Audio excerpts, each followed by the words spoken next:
الفاتحہ۔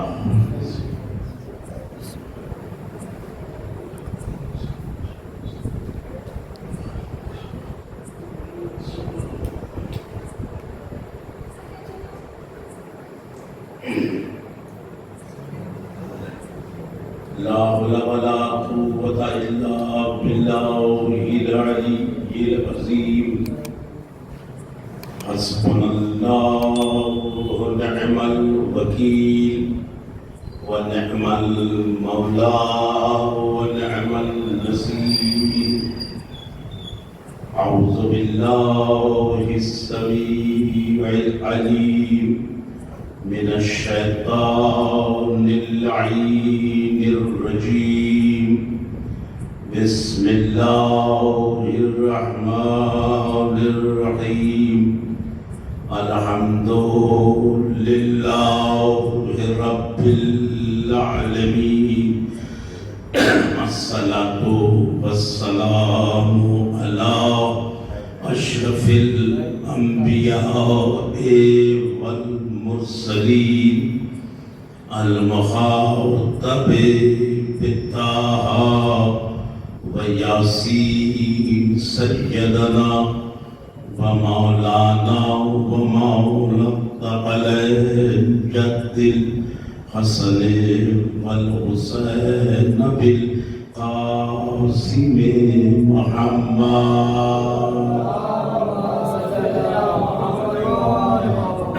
وعلى آله الطيبين الطاهرين المعصومين المظلومين، ولعنة الله على أعدائهم أجمعين من الآن إلى قيام يوم الدين۔ أما بعد، فقد قال رسول الله صلى الله عليه وآله وسلم: بسم الله الرحمن الرحيم۔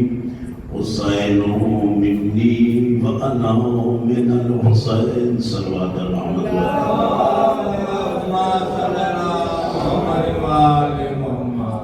عزیزان گرامی قدر و معزز سامعین کرام، جملہ ماتمداران سرکار سید الشہداء وسوگواران امام مظلوم کربلا عشرہ محرم کی آج یہ 7ویں تاریخ، ہماری اور آپ کی یہ مسلسل جو ملاقات کا سلسلہ بطفیل ذکر محمد والے محمد علیہ السلام ہوتا رہا ہے، یہ اپنے آخری مرحلے سے بالکل قریب سے قریب تر ہو چکا ہے۔ الحمدللہ آپ نے جناب زہرا کو ان کے لال کا پرسہ دیا اور پرسہ دے رہے ہیں۔ انشاءاللہ آپ کی یہ زحمتیں، یہ محنتیں، یہ مشقتیں، یہ سب دفتر نام اعمال میں محفوظ ہو رہی ہے۔ انشاءاللہ اس کی جزا اور اس کا صلہ روز محشر ضرور بارگاہ شافع محشر سے آپ کو ملے گا۔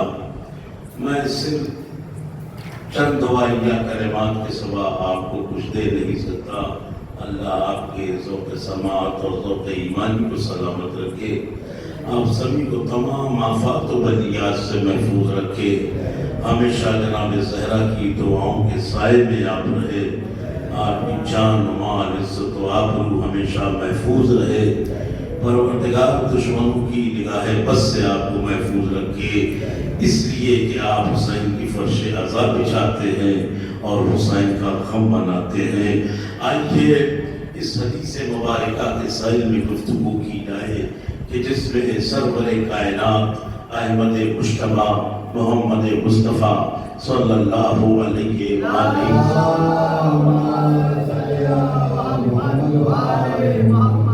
نے اپنے چونکے نواز سے ہاتھ امام حسین علیہ السلام کی ذات والا صفات کو پہچانواتے ہوئے ارشاد فرمایا کہ حسین منی، حسین مجھ سے ہے اور میں حسین سے ہوں۔ اگر دیکھا جائے تو بظاہر ایک مختصر سا جملہ ہے حدیث کا کہ جسے رسول اسلام نے ارشاد فرمایا، لیکن اگر دیکھا جائے تو اسی جملے میں حسین کی پوری مکمل زندگی سمٹی ہوئی ہے.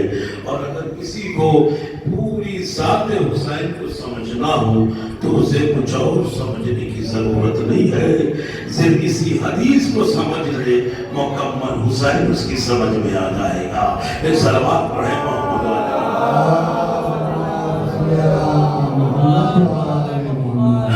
حسین کے حوالے سے یوں تو بہت سی حدیثیں رسول کی ہیں، مگر ان میں سے چند حدیثوں کا سہارا لے کر میں آپ سے گفتگو کرنا چاہتا ہوں کہ رسول نے یہ فرمایا کہ حسین مجھ سے ہے، میں حسین سے ہوں.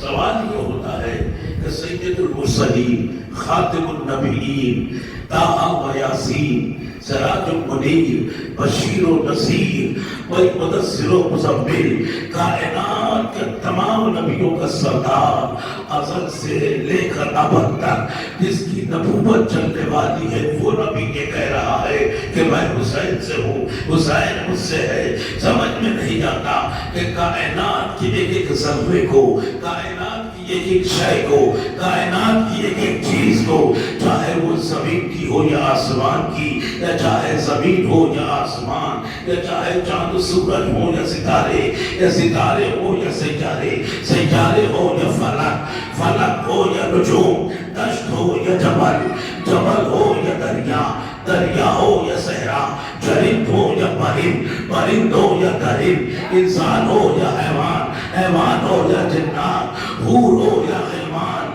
غلمان ہو یا جنت، تسلیم ہو یا کوثر، کوثر ہو یا سرزمین، ان ساری چیزوں کو اللہ نے صرف اور صرف اگر بنایا ہے تو وہ محمد مصطفیٰ کے وجود بابرکت کے صدقے میں، اور اس کے بعد قیامت تک کے لیے اللہ نے قرآن میں اعلان کر دیا، میرے نبی جس دن تیرا وجود ختم ہوگا میں پوری کائنات کو ختم کر دوں گا. اس لیے کہ کائنات کی کوئی حیثیت نہیں ہے تیرے بغیر. اگر تو ہے تو کائنات ہے، تو نہیں ہے تو کائنات نہیں ہے. اب نتیجہ یہ نکلا کہ پوری کائنات جس ذات سے ہے اسے مصطفیٰ کہتے ہیں. مصطفیٰ یہ کہہ رہا ہے حسین منی وانا من الحسین، حسین مجھ سے ہے اور میں حسین سے ہوں. تو میری یہ جملہ کہنے دو، یہ کائنات جس سے ہے اسے مصطفیٰ کہتے ہیں، مصطفیٰ جس سے ہے اسے حسین.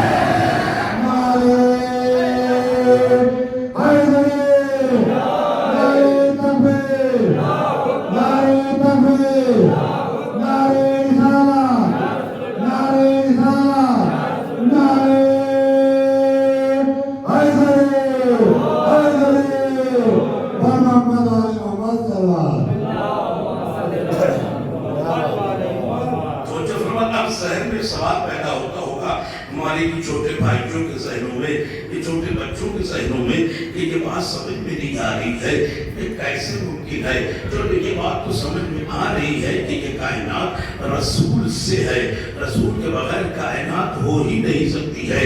اس لیے کہ اول ما خلق اللہ النور، اللہ نے سب سے پہلے رسول کے نور کو خلق کیا، پھر اسی نور کی کرنوں سے اللہ نے چاند و سورج کو خلق کیا، پھر ستاروں کو خلق کیا. رسول کے ہی نور سے آسمان بنایا گیا، رسول کے ہی نور سے زمین بنائی گئی، رسول کے ہی نور سے آدم بنائے گئے، رسول کے ہی نور سے نوح بنائے گئے، رسول کے ہی نور سے ابراہیم بنائے گئے، رسول کے ہی نور سے اسماعیل بنائے گئے، رسول کے ہی نور سے ابراہیم بنائے گئے، رسول کے ہی نور سے یعقوب بنائے گئے، رسول کے ہی نور سے اسحاق بنائے گئے، رسول کے ہی نور سے یوسف بنائے گئے، رسول کے ہی نور سے یونس بنائے گئے، رسول کے ہی نور سے یوشع بنائے گئے، رسول کے ہی نور سے عزیر بنائے گئے، بھائی رسول کے ہی نور سے ذوالکفل بنائے گئے، رسول کے ہی نور سے موسیٰ بنائے گئے، رسول کے ہی نور سے ہارون بنائے گئے، رسول کے ہی نور سے شعیب بنائے گئے، بھائی رسول کے ہی نور سے کینان بنائے گئے، رسول کے ہی نور سے میلائیل بنائے گئے، رسول کے ہی نور سے موسیٰ بنائے گئے، رسول کے ہی نور سے عیسیٰ بنائے گئے. یعنی ساری کائنات کے انبیاء رسول کے ہی نور سے بنائے گئے. اب اس کے بعد اللہ نے دین کو بھی رسول کے لیے بنایا، قرآن کو بھی رسول کے لیے بنایا، اسلام کو بھی رسول کے لیے بنایا. ان ساری چیزوں کو اللہ نے رسول کے لیے بنایا. توجہ فرمائیے. فرمائیے گا تو رسول ہے اس پوری کائنات کا بنانے والا، انصاف سے بتانا اگر رسول دنیا میں نہ آئے ہوتے تو کیا آج دنیا کے کونے کونے میں اسلام ہوتا؟ کیا اسلام کا وجود ہی نہیں ہوتا؟ تو بھائی اسلام بنانے والا کون ہے؟ کیا اسلام بنانے والا رسول ہے؟ اب دو چیزیں ہوتی ہیں، اگر انہیں کو سمجھ لو گے تو اس حدیث کا مفہوم سمجھ میں آ جائے گا۔ ایک ہوتا ہے بنانے والا، بنانے والے سے زیادہ اہم ہوتا ہے بچانے والا۔ اگر رسول اسلام بنانے والے ہیں تو حسین اسلام بچانے والے۔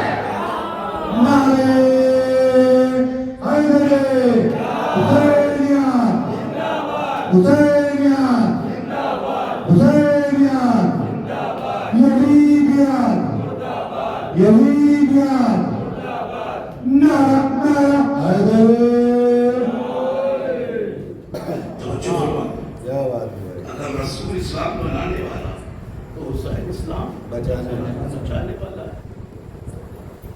اگر بچانے والا نہ ہوگا تو اسلام بچتا نہیں بچتا تو بچتا نہیں تو رسول کا مقصد ہی ختم ہو جاتا، آج دنیا میں رسول کا نام ہوتا نہیں ہوتا۔ اب حدیث کا مطلب سمجھے، میں حسین سے، حسین مجھ سے ہے اور میں حسین سے ہوں۔ یہاں تک میں آپ کو لے آیا۔ اب ایک چیز ہو، دیکھیے میرے بیان کا جو انداز ہوتا ہے وہ میری مجبوری ہوتی ہے کہ جب میں بیان شروع کرتا ہوں تو بیان کی چادر وہ بہت پھیلتی جاتی ہے، اسے سمیٹنا ذرا مشکل ہو جاتا ہے۔ ہمارے نوجوان کہتے ہیں موقع محل دیکھ کر تھوڑا سا مجلس کو شارٹ کر دیا کیجیے۔ میری مجبوری یہی ہے کہ میں بیان کو پھیلانے والا ذاکر ہوں، سمیٹنے والا نہیں ہوں۔ میرا ایک اصول ہے، لیکن پھر بھی یہ کوشش کروں گا جہاں تک میرا میٹر ریڈیوس ہو سکے وہاں تک میں ریڈیوس کروں گا، اس لیے کہ ریڈیوس کرنے سے کبھی کبھی صحت خراب ہو جاتی ہے۔ بعض لوگ ویٹ لاس کرنے میں خود ہی لاس ہو جاتے ہیں۔ سلمان پڑھے محمد علیہ محمد۔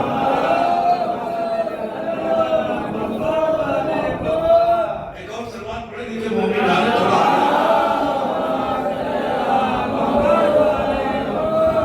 بڑے خوش ہوتے اگر آپ صحیح وقت پہ آ جائے کریں اور بالکل آمادہ ہو گئے تو بڑا لطف آئے گا۔ بڑے اچھے خاصے میٹر میں آپ کو دے سکتا ہوں الحمدللہ۔ جو اس طرح سے ممبر سے خیرات ملی ہے وہ سب آپ کو میں انشاءاللہ دینے کی کوشش کروں گا۔ تو مطلب واضح ہو گیا۔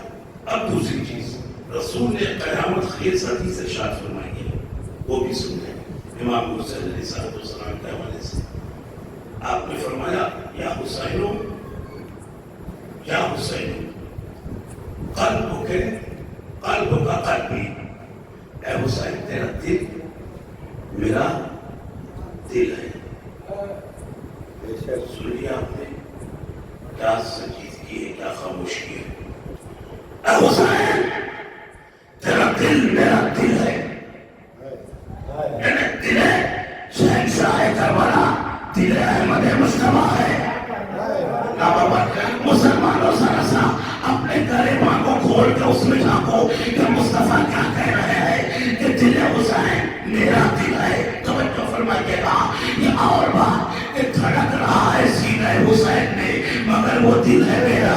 توجہ فرمائیے گا، سینہ حسین کا ہے، دل محمد ہے، مصطفیٰ کا ہے۔ اب اس حدیث کو ذہن میں رکھیے گا۔ دوسری حدیث قیامت کی سنانے جا رہا ہوں، آخر مجمع تک اگر قسم بھی کھا کے بیٹھ جائیں کہ نہیں بولیں گے تب بھی قسم کو توڑنا پڑے گا انشاءاللہ۔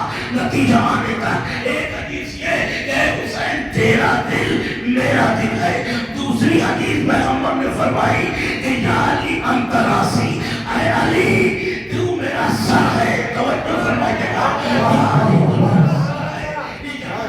حسین ہے اور سر علی ہے۔ اب کسی سے بھی سوال کیجئے جس کے پاس عقل ہو، فہم ہو، ادراک ہو، سمجھ ہو، شعور ہو، کہ ذرا یہ بتاؤ کہ ہر انسان کی عقل ہوتی کہاں ہے، تو وہ یہی جواب دے گا عقل سر میں ہوتی ہے۔ یعنی پیغمبر کا اشارہ یہ ہے کہ دیکھو علی، اگر حسین میرا دل ہے تو علی میرا دماغ ہے۔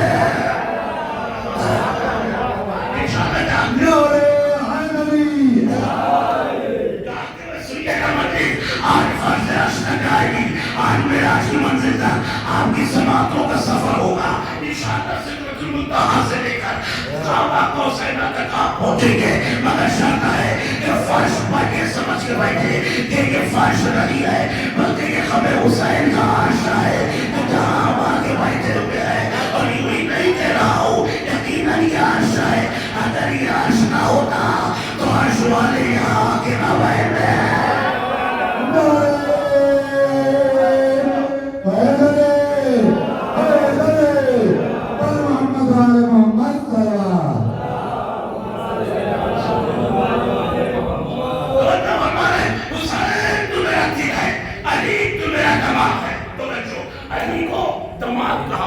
حسین کو دل کا اب سنجیدہ ہو کر میری طرف مخاطب رہے جو نہیں آ سکے ہیں بدقسمتی سے جہاں بھی ہے وہی بیٹھ کے سنے میری دعائیں ان کے بھی ساتھ ہیں انشاءاللہ بڑے شاد ہوں گے کیا کہا کہ علی میرا دماغ ہے حسین میرا دل ہے انسان کے جسم میں جو سب سے زیادہ تو عام ترین حصے ہے وہ یہی تو ہے نہیں آپ کو یہی سب سے اہم حصے ہے اللہ نہ کرے کہ کسی کا دل خراب ہو اللہ نہ کرے کسی کا دماغ خراب ہو نہیں ہوتا کیا ہے اگر دل خراب ہوتا ہے تو انسان خود مرتا ہے اگر دماغ خراب ہو جاتا ہے تو باہر والے مرتے ہیں سلوات اللہ والے محمد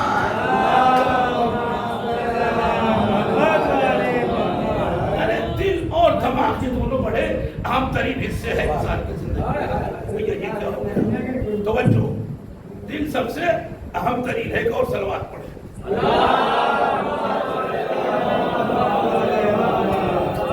ہم نے دماغ خراب ہونے کی بات کی تھی مائل کیوں خراب ہو گیا ایک صلوات پڑھے محمد والے محمد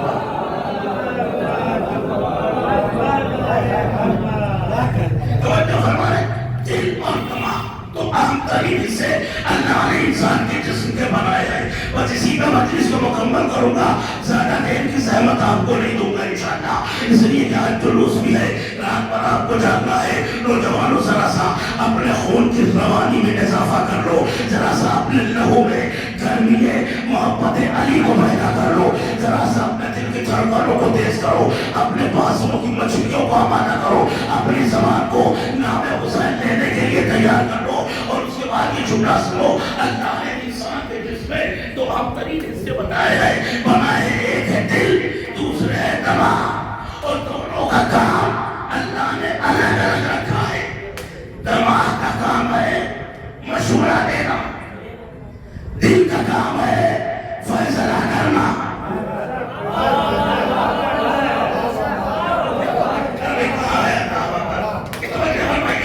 ہم نے کسی سے کہا کے ساتھ دیکھیے ہمارے پاس ایک تھوڑا سا کام ہے آپ دیکھیے گا انہوں نے سنا اور سننے کے بعد تو مولانا تھوڑا سا سوچنے کا ٹائم دیجیے اللہ اکبر نہیں آپ نے غور کیا تھوڑا سا سوچنے کا ٹائم دیجیے تو دماغ کا کام کیا ہے مشورہ دینا دل کا کام کیا ہے فیصلہ کرنا دونوں کے اپنے اپنے کام ہے الگ الگ دل کا بھی مشورہ نہیں دے سکتا دماغ کا بھی فیصلہ نہیں کر سکتا دماغ کا بھی فیصلہ نہیں کر سکتا دل کا بھی مشورہ نہیں دے سکتا دماغ کا کام ہے مشورہ دینا دل کا کام ہے فیصلہ دینا فیصلہ کرنا ہم محمد مصطفیٰ نے فرمایا کہ علی میرا دماغ ہے حسین میرا دل ہے اب روز قیامت مقام حساب و کتاب پر محمد مصطفیٰ مقام حساب پر بیٹھے ہوئے ہوں گے تمام امت مسلمہ جنت لینے کے لیے رسول کے پاس جائے گی یا رسول اللہ جنت لینے کے لیے نبی کہیں گے کہ مشورہ علی سے لینا ہو فیصلہ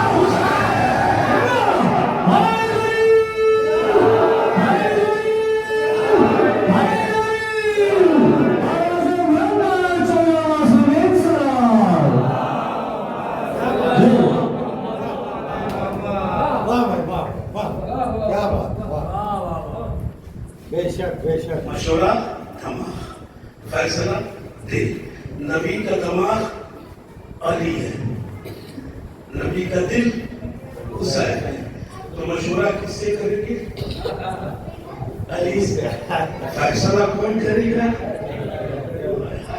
کتنے خوش قسمت ہے کہ آپ فیصلہ کرنے والے کی فیصلہ بیٹھے ہوئے ہیں. آپ کا فیصلہ ہو چکا ہے.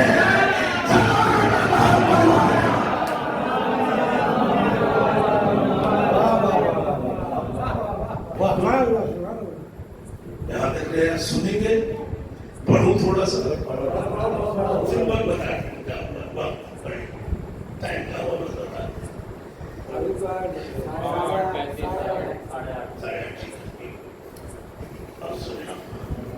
ایک بہت بڑا انسان صرف اور صرف یا حسین کہنے کی وجہ سے ہمارے اوپر لگائے گا. غور سے سننا بڑی کام کی بات پڑے گا.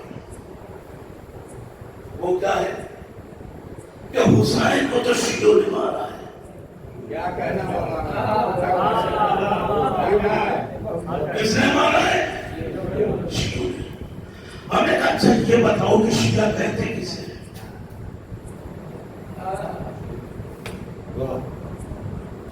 شیعہ کہتے کسے؟ آپ خاموش ہو گئے نا. میں شیعہ کا مطلب پوچھ رہا ہوں کہ عالمی اسلام میں شیعہ کسے کہتے ہیں؟ شیعہ یہ اسے کہتے ہیں جو بعد رسول علی کو اپنا پہلا امام مانے اور جو علی کی بائیعت کرے اسی کو ہے نا. علی کے بعد تو حسن کی بائیعت کرے وہ شیعہ ہے. حسن کے بعد جو حسین کی بائیعت کرے وہ شیعہ ہے نا. اور جو بیعت نہ کرے وہ شیعہ نہیں ہے. تو جو 9 لاکھ آئے تھے کیا انہوں نے حسین کی بائیعت کی تھی؟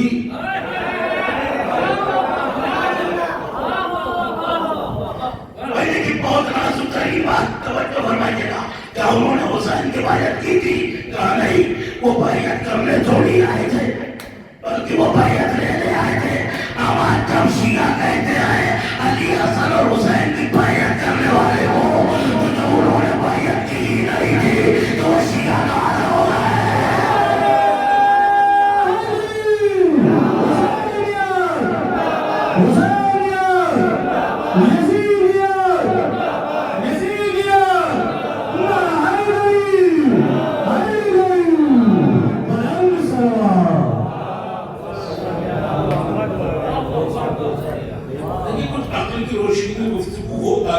ان تک بھی ویسا پہنچو آپ کو بھی کچھ معلوم ہو. ایک دو چیزیں آپ کے سامنے میں رکھ رہا ہوں غور کیجیے گا. کبھی یہ کہتے کہ شیعہ تھے ہی نہیں, کبھی یہ کہ شیعہ تھے.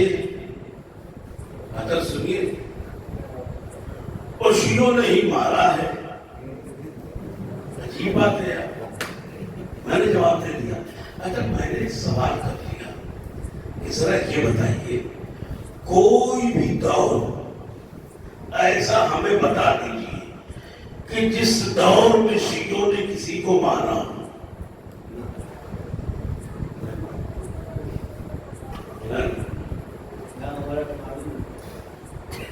کسی کو عیسائی کا کس نے مارا؟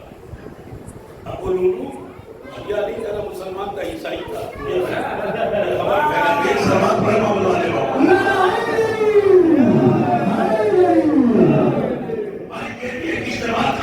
جو بہت پیدا ہوا لوگ کہتے نہیں بھائی وہ عیسائی مذہب کا تھا. توجہ یہ بھی عقیدت پر الزام ہے.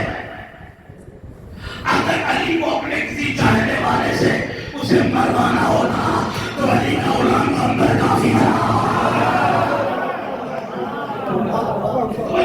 علی کسی عیسائی کی مدد نہیں لیتا, کسی عیسائی کی ضرورت نہیں تھی علی کو. توجہ یہ بھی دامن علی کا ایک الزام لگایا گیا ہے. مگر جب تک یہ منبر ہے, جب تک یہ مجلس ہے, جب تک یہ فرش ہے, قیامت تک انشاءاللہ میرے جیسے ہزاروں لاکھ آئیں گے اور جائیں گے. لیکن جب دنیا علی کے خلاف بولے گی منبر سے علی کے چاہنے والے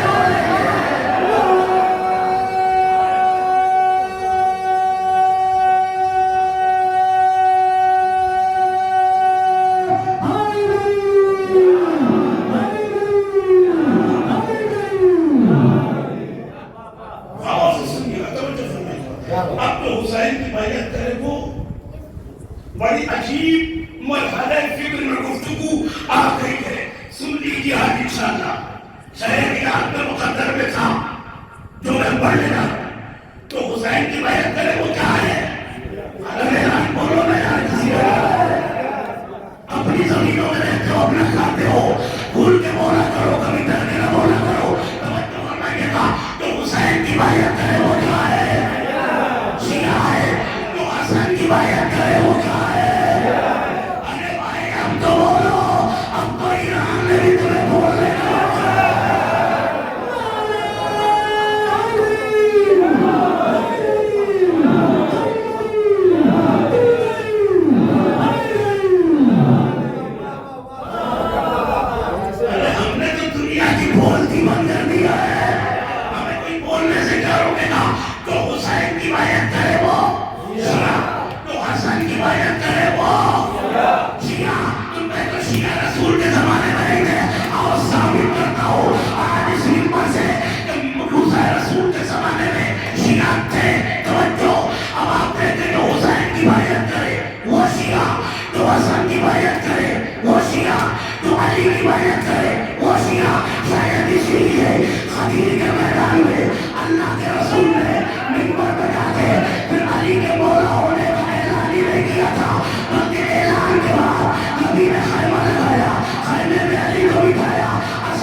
سلسلے چلے ایک حدیث سے چلا ایک سخی سقیفہ سے چلا.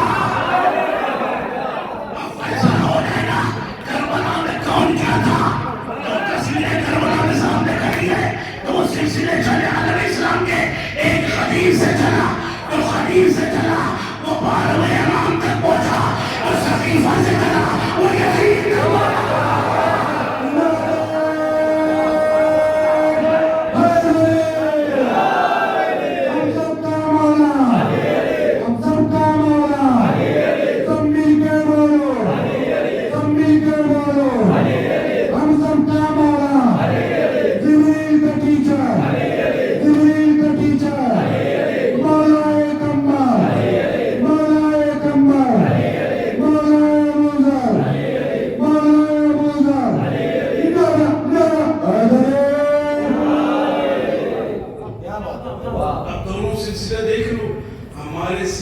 میں جو 12 کا سلسلہ ہے. کسی کا نام یزید ہے نہیں ہے. اور سلسلہ سقیفہ سے چلا ہے. اس میں دیکھ لو یزید اسی سلسلے میں ہے نا. جو کربلا میں حسین کے مقابلے میں آئے تھے ان کا سلسلہ کہاں سے مل رہا تھا. تھوڑا بولے مجھے بھی تو تھوڑا سا آرام دے. ان کا سلسلہ کہاں سے مل رہا ہے. سقیفہ سے. تو 2 حال ابتدا کا ہوتا ہے. وہی حال انتہا کا ہوتا ہے.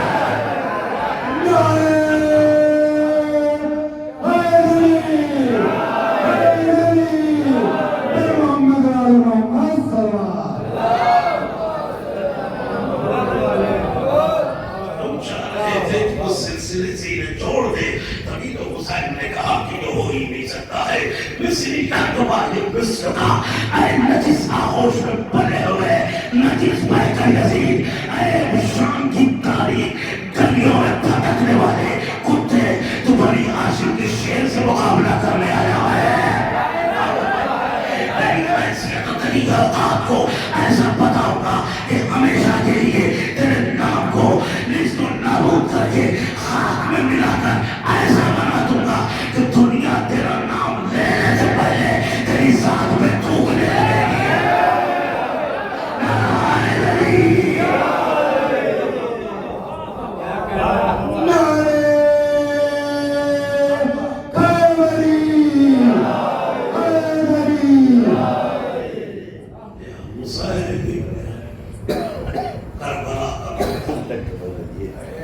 فاطمہ کا نام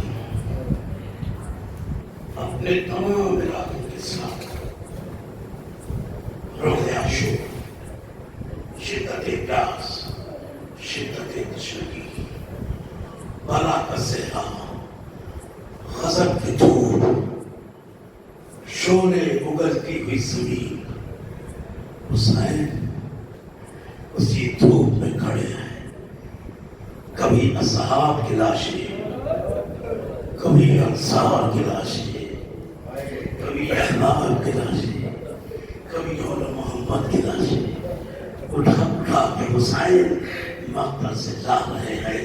اب حسین ایک ایسا لاشا اٹھانے جا رہا ہے اللہ اکبر جس کے لیے مورخین نے لکھا کہ قاسم حسن وہ کربلا کا شہید ہے جس کے لیے حسین کبھی آمادہ ہی نہیں ہو رہے تھے کہ میدان میں بھیجا جائے. صبح عاشور سے لے کر کئی بار قاسم حسین کی خدمت میں آئے ہیں.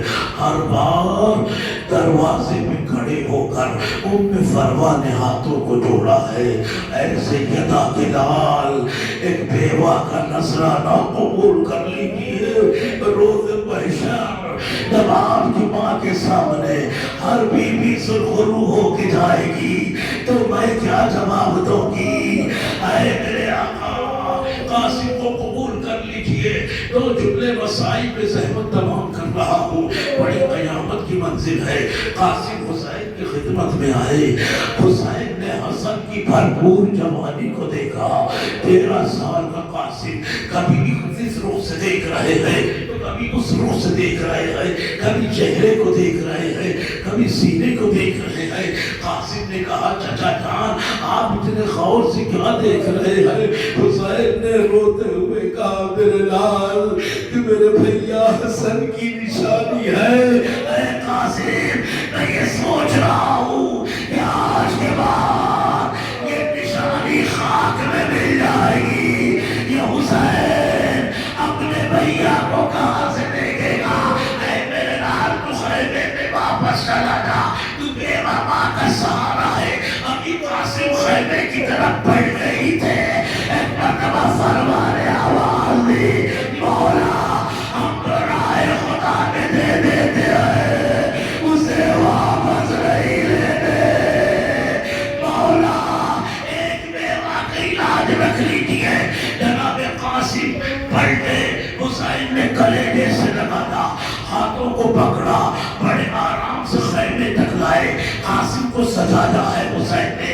اب اس کے بعد محوار پر بٹھایا، قاسم تو محوار پر بیٹھ گیا، حسین نے تلوار دی، پھر قاسم کے چہرے کو حسین نے دیکھا، آواز دی میرے لال پکارنا، اگر کوئی مشکل آئے تو چچا کو آواز دینا۔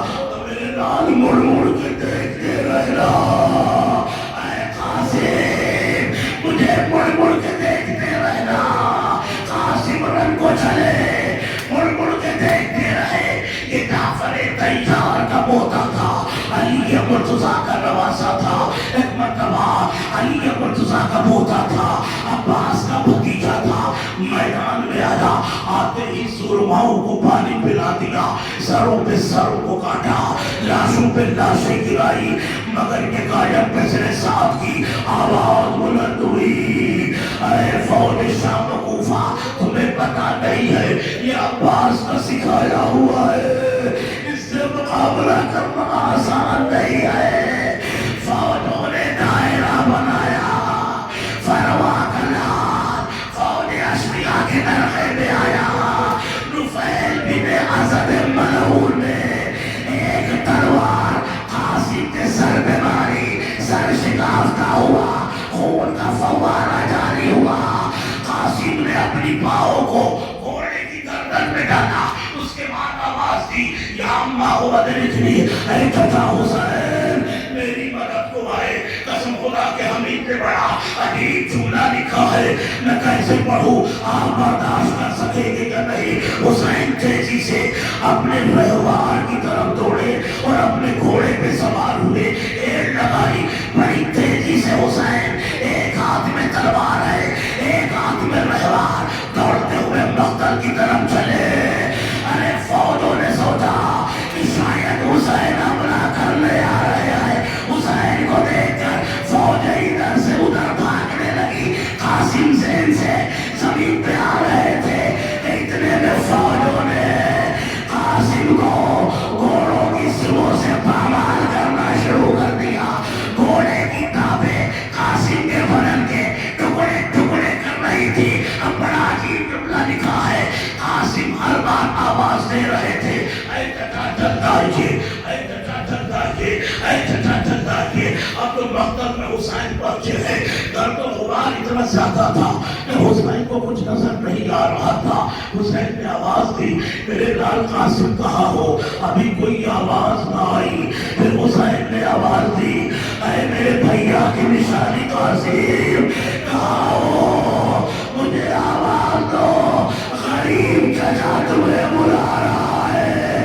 اے میرے لال حسین اب غریب ہو گیا، آواز دو، مگر ابھی بھی کوئی آواز نہ آئی۔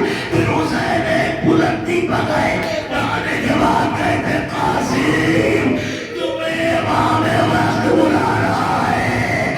قاسم کی لاش کے ٹکڑے ہوا میں بلند ہوئے، آواز آئی لبیک لبیک ابن الزہرا، اے چچا میں جاؤ۔ اب تو حسین مقتل میں پہنچے، لاش کے ٹکڑے مقتل میں بکھرے ہوئے، کچھ ٹکڑے ادھر سے کچھ ٹکڑے ادھر سے۔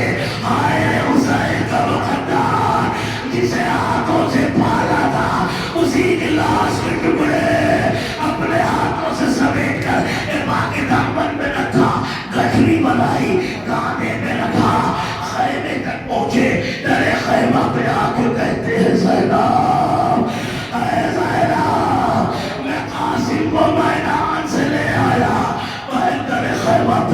گئی. حسین نے قاسم کا لاشا رکھا.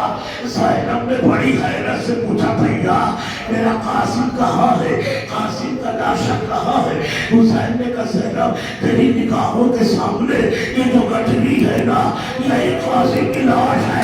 بس اتنا سننا تھا. زینب ڈرم رہی, ڈرم نہ کہتے بھیا میرا قاسم کا 13 سال لگا, لاشا اتنا چھوٹا کیسے ہو گیا؟ اے زینب ام فروا کے دل کو سنبھالو. اب لو حسین نے گٹھلی کھولی, فروا نے اپنے آپ کو قاسم کی لاش میں گرا دیا. اے میرے لال تو نے میرا ماں کی لاش رکھ لی. اب یہ ماں فاطمہ زہرا کی بارگاہ میں سرخر کو انا للہ و انا الیہ راجعون. ایسے میں مساجد و تسلیمت امرے